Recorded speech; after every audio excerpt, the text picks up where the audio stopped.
बेदम हुए बीमार दवा क्यों नहीं देते? बेदम हुए बीमार दवा क्यों नहीं देते? तुम अच्छे मसीहा हो, शिफा क्यों नहीं देते? मिट जाएगी मखलूक तो इंसाफ करोगे, मुंसिफ हो तो हश्र उठा क्यों नहीं देते? ये बजट को देखकर महसूस होता है कि ये भविष्य के निर्माण से ज्यादा हेडलाइन बटोरने का एक दस्तावेज है। Government is proudly marketing the income tax exemption of 12 lakhs, but the question is how many Indians even earn that much to benefit from it? नई नौकरियों की बात तो छोड़िए, जो पहले से थी वो भी खत्म होती जा रही हैं। स्किल डेवलपमेंट प्रोग्राम के नाम पर करोड़ों खर्च किए जा रहे हैं, मगर सवाल ये है कि ट्रेनिंग लेने के बाद कितने नौजवानों को असल में नौकरी मिल रही है। धन्यवाद सभापति महोदय। आज मैं यूनियन बजट 25-26 पर अपनी बात रखने के लिए खड़ी हूँ। भारत के संविधान के आर्टिकल 38 भारत को एक वेलफेयर स्टेट के तौर पर पेश करता है और सरकार की जिम्मेदारी है कि बजट और उससे जुड़ी वेलफेयर स्कीम्स के जरिए इन आर्टिकल्स को हकीकत में लाया जाए। इसलिए यूनियन बजट सिर्फ एक आंकड़ों की किताब नहीं, बल्कि सरकार की प्राथमिकता और वेलफेयर स्टेट के संविधान से जुड़ी वफादारी का आईना है। सरकार की जिम्मेदारी है कि इकोनॉमिक पॉलिसीज, जिनमें बजट भी शामिल है, ऐसी बनाए जाए जो गैर बराबरी को कम कर सके और सबसे ज्यादा गरीब वर्ग को सहारा दे। बजट वो लाइफलाइन है जिससे शिक्षा, स्वास्थ्य, पेयजल, सोशल सिक्योरिटी, SC/ST माइनॉरिटी, गरीबों की भलाई के लिए स्कीमें चलाई जाती है। मगर ये बजट को देखकर महसूस होता है कि ये भविष्य के निर्माण से ज्यादा हेडलाइन बटोरने का एक दस्तावेज है। इससे सबसे ज्यादा प्रभावित होने वाली वही लोग पीछे छूट रहे हैं जिन्हें सरकार के सहारे की सबसे ज्यादा जरूरत थी। वो किसान जो बढ़ती लागत से परेशान हैं, वो नौजवान जो बेरोजगारी का सामना कर रहे हैं, और वो औरतें जो निजामती रुकावटों से जूझ रही हैं, और वो गरीब जो महंगाई के बोझ के तले दबे हुए हैं। This government is proudly marketing the income tax exemption of 12 lakhs. But the question is how many Indians even earn that much to benefit from it? Only 2.2% of Indian population pays direct taxes, whereas no relief has been given in regards to indirect taxes, the burden of which falls on everyone, especially the poor and weaker section of the society. This clearly shows that this is not an inclusive budget. GST की ऊंची दरों ने आम आदमी की कमर तोड़ दी है। जरूरत इस बात की है कि खाद्य सामग्री, दवा, स्कूल की किताबें और जरूरत की चीजों पर टैक्स कम किया जाए। पेट्रोल डीजल पर टैक्स कम करने की कोई कोशिश नहीं हुई, जिसका सीधा असर हर नागरिक पर पड़ता है। आर्टिकल 41 कहता है कि सरकार को ये कोशिश करनी चाहिए कि वो अपनी इकोनॉमिक हालात और रिसोर्सेज के हिसाब से लोगों को रोजगार दे। इस बजट ने बेरोजगारी दूर करने की दिशा में कोई ठोस उपाय नहीं दिया है। नई नौकरियों की बात तो छोड़िए, जो पहले से थी वो भी खत्म होती जा रही हैं। स्किल डेवलपमेंट प्रोग्राम के नाम पर करोड़ों खर्च किए जा रहे हैं, मगर सवाल ये है कि ट्रेनिंग लेने के बाद कितने नौजवानों को असल में नौकरी मिल रही है। सरकार के पास इसका भी कोई आंकड़ा नहीं है। सरकारी विभागों में लाखों पद खाली हैं, मगर भर्ती का कोई प्लान नहीं है।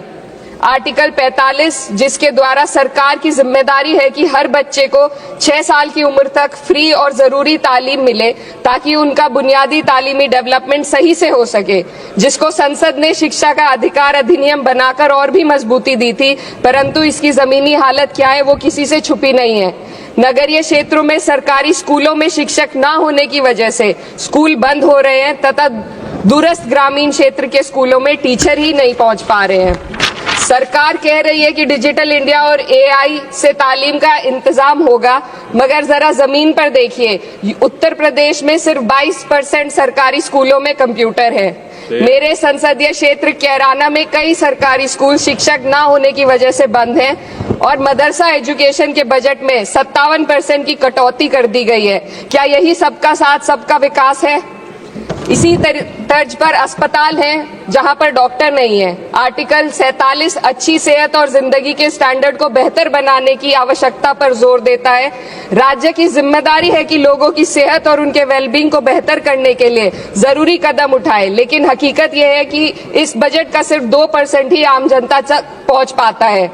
शामली जिले में 84 डॉक्टर की पोस्ट स्वीकृत है, मगर सिर्फ 29 डॉक्टर काम कर रहे हैं, और गायनोकोलॉजिस्ट मात्र 1 है। दवाइयों की कीमतें बढ़ती जा रही हैं, मगर गरीबों के लिए कोई राहत नहीं है। सरकार ने महिलाओं के लिए बजट बढ़ाने का दावा किया, मगर 81% इसका बजट सिर्फ पोषण योजनाओं में डाला गया है। महिलाओं के रोजगार, उनके इकोनॉमिक इंडिपेंडेंस और सुरक्षा के लिए कोई ठोस योजना नहीं बनाई है।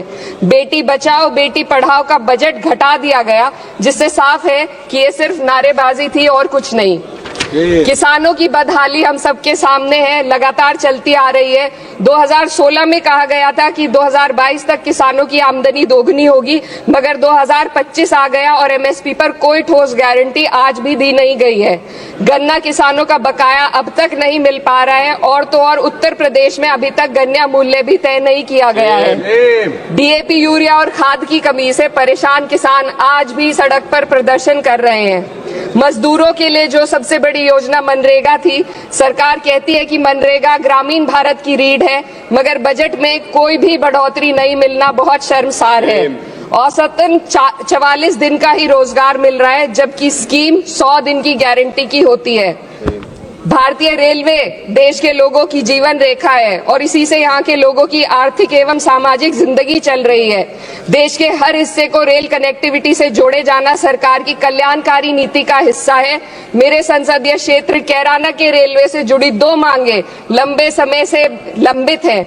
दिल्ली शामली सहारनपुर रेल लाइन का दोहरीकरण और पानीपत शामली मेरठ लाइन का सर्वे अति शीघ्र कराए जाने की बहुत पुरानी मांग को बजट में शामिल किया जाना चाहिए। देश भर में बिजली की दरें बेहद असमान है। उत्तर प्रदेश में ये दरें बहुत ज्यादा हैं। देश भर में एक समान बिजली दरें लागू करने का प्रावधान किया जाए। रिवैम्प योजना में हर घर तक बिजली पहुंचाने के लिए एलटी लाइन बनाने का प्रावधान भी जोड़ा जाए।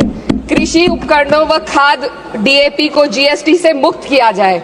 किसानों की एमएसपी की मांग को पूरा करने के साथ साथ उत्तर प्रदेश के किसानों को गन्ना मूल्य निर्धारण पिछले वर्ष से बढ़ाकर किया जाना बेहद जरूरी है।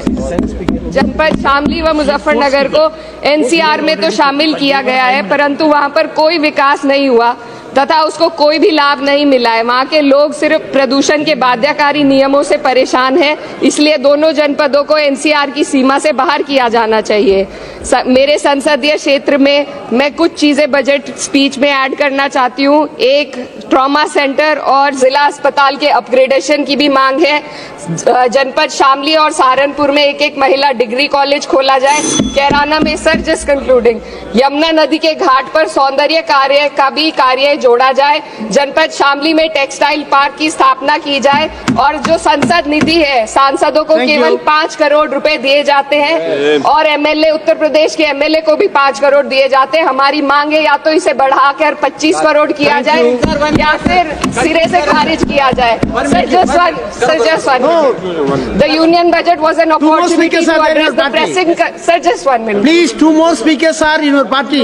Sir, just concluding. Pressing concern of India's citizen, rising unemployment, soaring inflation, crumbling public services, and deepening rural distress. Yet, instead of offering real solution, the government has focused on optics and half measures. While tax relief for the middle class is welcome, it does nothing for the millions who earn too little to benefit from it. Education remains underfunded, rural employment stagnates, and farmers continue to struggle without meaningful support. The delays in conducting the census and caste census further exposes the government's disregard for data-driven policy making and social justice. India needs a budget that prioritizes its people, not just its economic headlines. A budget that invests in human capital, strengthens social security, and ensures dignity and stability for all. But what we have instead is another missed opportunity, one that fails the poor, the youth, the farmers and the women of this country. Budget प्रस्ताव पर अपने विरोध को मैं 2 पंक्तियों में आपके सामने रखना चाहूंगी। बेदम हुए बीमार दवा क्यों नहीं देते? बेदम हुए बीमार दवा क्यों नहीं देते? तुम अच्छे बसिया हो शिफा क्यों नहीं देते? मिट जाएगी मखलूक तो इंसाफ करोगे।